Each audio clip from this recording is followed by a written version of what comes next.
नेहा 16 वर्ष काल्पनिक नाम के शहर में हर शाम 7 बजे के बाद सन्नाटा पसर जाता था। लेकिन उस रात ट्यूशन क्लास खत्म होने में देर हो गई थी। घड़ी में 8:45 हो रहे थे जब वो अपनी साइकिल लिए गली की सुनसान सड़क पर अकेली थी। उसके कंधे पर बैग का वजन और मन में घर जल्दी पहुंचने की बेचैनी थी। सड़क पर स्ट्रीट लाइटें थीं, लेकिन कुछ बंद थीं, जिससे बीच बीच में गहरे साए पड़ रहे थे। वो अपनी साइकिल की पैडल तेजी से चला रही थी, खुद को यकीन दिला रही थी कि वो जल्द ही घर पहुंच जाएगी। तभी सामने एक सफ़ेद जीप धीमी हुई और एक चमकीली वर्दी पहने हुए व्यक्ति बाहर निकले। वे एक इंस्पेक्टर थे, उनके कंधे पर तारे चमक रहे थे। ए लड़की, रुको! इंस्पेक्टर की आवाज़ में एक अधिकार और थोड़ी अनिश्चितता थी। नेहा ने डरकर ब्रेक लगाए। उसके दिल की धड़कन बढ़ गई। उसने कभी नहीं सोचा था कि पुलिस को देखकर उसे डर लगेगा, जो हमेशा उसकी रक्षा करने का प्रतीक होती थी। इतनी रात को कहाँ जा रही हो अकेले? इंस्पेक्टर ने पूछा। उनकी आंखें स्ट्रीट लाइट की रोशनी में थोड़ी अजीब लग रही थीं। नेहा ने धीमी आवाज में कहा, जी, ट्यूशन से घर जा रही हूं। बस थोड़ी देर हो गई। देर हो गई? रात को पता है कितनी घटनाएं होती हैं। सुरक्षा का ध्यान नहीं है तुम्हें? इंस्पेक्टर ने थोड़ा कड़े स्वर में कहा। उन्होंने नेहा की साइकिल को छूने की कोशिश की। नेहा एकदम पीछे हट गई। उसे अजीब सी बेचैनी महसूस हुई। ये डांटने का तरीका नहीं था, ये कुछ और था।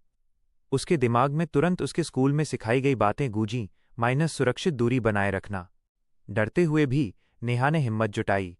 उसने सीधा इंस्पेक्टर की आंखों में देखा और अपनी आवाज को स्थिर रखते हुए कहा, जी, मैं जानती हूं, इसीलिए मैं जल्दी जा रही हूं। क्या आप मेरी मदद कर सकते हैं? मेरा घर बस उस मोड़ से है। मैं आपको अपना पहचान पत्र दिखा सकती हूं। इंस्पेक्टर ने कुछ पल के लिए उसे घूरा। उन्हें उम्मीद नहीं थी कि एक डरी हुई लड़की इस तरह आत्मविश्वास से जवाब देगी।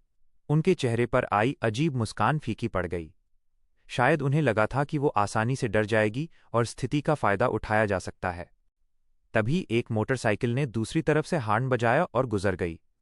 उस पल की हलचल ने इंस्पेक्टर को थोड़ा सतर्क कर दिया। इंस्पेक्टर ने अपने हाव भाव बदले और थोड़े रूखेपन से कहा, ठीक है, जाओ जल्दी, लेकिन रात में अकेले निकलना बंद करो। नेहा ने तुरंत साइकिल उठाई और वहां से निकल गई। उसने पीछे मुड़कर नहीं देखा और तेजी से पैडल मारती हुई अपने घर के दरवाजे तक पहुंच गई। घर के अंदर जाकर उसने गहरी सांस ली और राहत महसूस की। अगले दिन नेहा ने ये बात अपनी मां और स्कूल काउंसलर को बताई।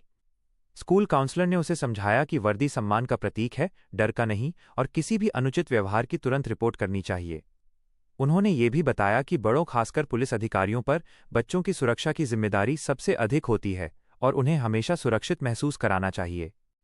इस घटना ने नेहा को सिखाया कि मुसीबत में शांत रहना, आत्मविश्वास से बोलना और अपनी सुरक्षा के लिए आवाज उठाना कितना जरूरी है। साथ ही यह घटना समाज के लिए एक गंभीर चेतावनी थी। बच्चों की सुरक्षा सर्वोच्च है और शक्ति का दुरुपयोग करने वालों से उन्हें बचाना अनिवार्य है। बच्चों से अनुचित दूरी बनाए रखना हर जिम्मेदार नागरिक का कर्तव्य है। शब्द